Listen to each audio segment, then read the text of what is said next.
So step 6, stock your pantry with staples. We want you to be prepared so that you can cook the meals that you desire. Our cat wants to also join the sport. He's like, okay, family, I am a part of this. He's not really, right? So how do you stock your pantry so that you can be prepared to eat the foods you desire? So some of the great things to stock up on: grains, beans, seasoning, spices, and condiments. Like that is really important. Season your food. Season your food. Going plant-based does not mean you don't have to season. Still season your food. But also good things for snacks or nuts and seeds. Like I like having popcorn kernels on hand because some of those days I feel a little chunky. Just make some fresh popcorn on the stove. And also produce, fresh or frozen. Some things are going to be good to buy fresh. Some are going to be better to buy frozen. And so let's go more into that. All right. Thanks, buddy.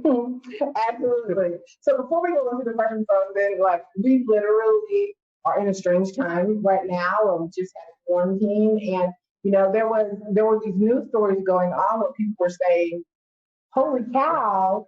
Americans have bought up all these snack foods. They bought all this junk food, in preparations of being quarantined." It was a strange experience. Both of us didn't know what we were doing. Like toilet paper sold out. But Jason and I, these were the things we stocked up on. We stocked up on grains. We were like, I'm going to get rice. We had white and brown rice. We made sure that we had different pastas. We had lots of dried beans on hand. We made sure our condiment game and our spice and seasoning game was up. And we had nuts and seeds for sauces and all these things. And so, we were able to stock our pantry in a way that all we ever had to do was leave for fresh produce. Right. And so as you're thinking about what you need to have on hand, be thinking about your food home. Go to your food home list, see how everything builds. Go to your food home list. What do I need to be able to make spaghetti on when I don't feel like cooking? Right. Well, I need to have pasta on hand. I need to have sauce on hand. I need to maybe put mushrooms in yours. I need to have that on hand. I need Italian seasoning. So use your food home to develop your pantry. Right. And so the other good thing about that is it saves you a lot of money. Because like with the grains and beans, you can buy them at home. So literally, I think we had about 6 months of supplies and they cost us less than $50. Yeah. Like that's a lot of savings of money. And I love how CC talked about the quarantine snacks. Like it's sad. It's not just a United States problem. Even here, we still see it today because we're still quarantined. People are buying things that are not healthy. And so that is where it gets expensive. Yeah. Those are some of those hidden costs in food. And then with nuts, those are things that you can have just for on the go. Like those are real good. Like if you're driving to work or the kids, give them a quick snack. And these are things that are not perishable. Mm-hmm. So they're going to last for a long time. So don't be afraid to buy in bulk, which is a real great way to do it. Absolutely. And so about produce, right? One of the questions we get quite often is, okay, but how do I get produce without it going bad all the time? And so, sometimes people feel like, well, I've got to buy everything fresh, or maybe your current pattern is you go to the grocery store once a week. And you might have to break that up. You might only buy 2 or 3 days worth of produce, of fresh produce, so that you can actually have it not go bad. Right. The other thing is buy some of your produce frozen, right? Like, don't beat yourself up in this process and don't make it more difficult than you have to. If you know that you're not going to eat your broccoli raw, buy frozen broccoli. If you know that you're going to eat, your peas and carrots frozen, buy them frozen. It's totally okay if you do a mix. And if you find yourself having lots of fresh produce on hand and see it going bad, or you see that it's starting to perish, you can chop it up and freeze it, right? So that's one of the things that we do. If I get too much fruit at one time, which is like unbelievable, right? I told you I used to be afraid to eat fruit. Now I'm like in abundance of it. I will take, fruit and I will chop it up and I'll put it in the freezer. Now I've got smoothies, right? So there's lots of things that you can do there to prevent your produce from going bad. Yes. And so just a quick transition tip. So in case everyone in the house is not on the same board, do the household food swap. These are the things that no one's going to notice. plant-based, vegan, whatever word label you put on it. But it's going to meet your lifestyle so that it's not harming you and you don't accidentally or feel pressure to use it. So one of the things, take the butter out and get vegan butter.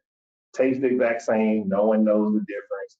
Even some of your snacks, you can change them out to plant-based snacks, vegan snacks. One of the things, Oreo cookies, if you're a cookie eater, that is a vegan cookie.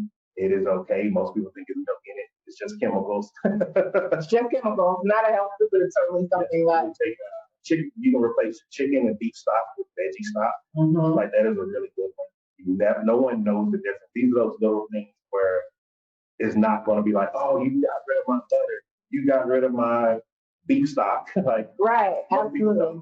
Exactly. Your family's probably not going to notice too much. And it's one way to reduce the animal products in your home, right? Is if everybody's not on board yet, but you say, you know what, I know that the healthier option for my family would be to have more plant-based foods in the home. Well, for example, with the veggie stock, well, instead of using chicken stock in all of our recipes, we're just going to switch to veggie stock.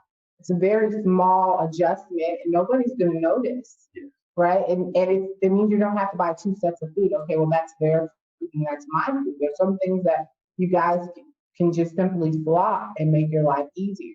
All right, so that's a really good transition tip, especially if you and your partner or you and your kids or whoever aren't necessarily on the same page yet. Now, in terms of saving money on the plant-based diet, Jason already alluded to buying in bulk bins, right? So when you go to your grocery store, they'll have those clear bins filled with grains and beans and spices and all these things. You can shop by weight. That's a really great way to save money. Yes. What else? Also, you can get a lot of frozen fruits and vegetables from places such as the dollar store. Even Walmart has really good prices.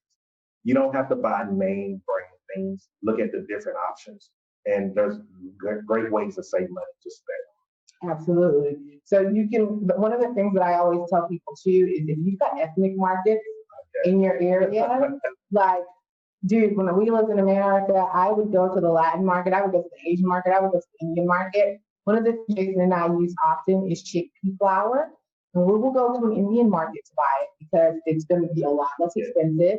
In a regular store, it's like a frying food because nobody uses it.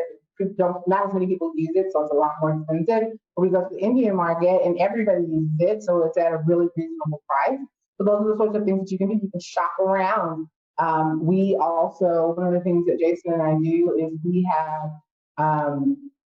grocery delivery from a farm co-op, right? So you can have look up co-ops in your area or produce delivery boxes. And you can sometimes get, a really great deal of something my sister Houston does, is she'll have them bring her a box of fruits and veggies for a really great price. And it's what's local, it's what's in season, so it's cheaper, right? And if you can't, I'm glad you brought up the co-op. If you can't find a co-op, see if there's a farmer's market.